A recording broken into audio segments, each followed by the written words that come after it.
Thank you for joining another noon devotional, whether you're watching at noon or some other time during the day or night. It matters not. Today I want to talk to you about a verse in the book of Proverbs that just spoke to my heart recently in a very special way.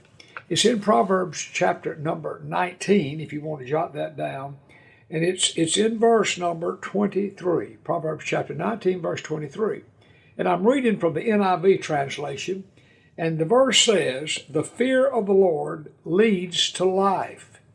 Now, in a moment, I want to look at the second part of that verse, but first, let's talk about the first part, the fear of the Lord. If you read through the book of Proverbs, you will encounter that little phrase, fear of the Lord, repeatedly. And it's important, I think, to be able to put a handle on what that phrase means, the idea behind that. And I think one of the best explanations of that little phrase, the fear of the Lord, that I have ever heard or read is in a book, Pursuit of Holiness, by Dr. R.T. Kendall. It is a tremendous, tremendous book. And what he has to say about that word, that phrase, fear of the Lord, he says the idea conveyed in that is that we respect God's ways as revealed in His Word so that we choose His opinion over anybody else. Now that puts that verse in real everyday life for me. What does it mean to fear the Lord? Well, it doesn't mean you're afraid of God.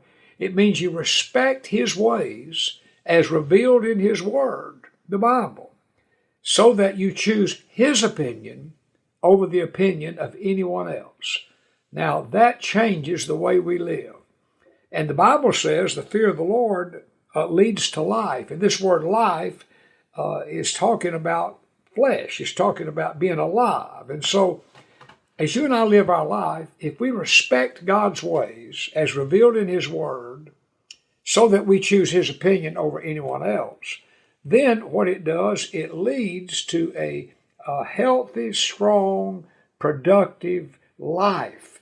And I just love that. And not only that, it says, then one rests content, untouched by trouble. In other words, it's kind of a double blessing. Those who fear the Lord, that is, respect God's ways as revealed in His Word, so that we choose His opinion over anyone else, we not only are blessed with our physical life, but we are protected in a way from trouble. Now, in other translations, King James, New King James, New American Standard Version, the word is not translated trouble, it's translated evil. But the Hebrew word is the word Ra, R-A-H, Ra. And the NIV does a great job translating that verse, but it could be that word, it could be translated numbers of ways. The older translations translate it as evil, but the word means adversity.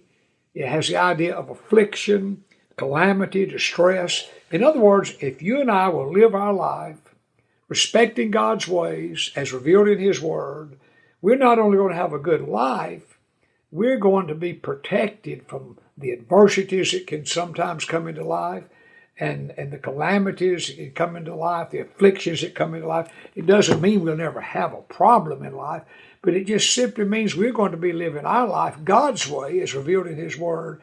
And when you do that, it's like you're on the right road, going in the right direction to the right place. And it keeps us from being entangled and tripped up by so many other things in life.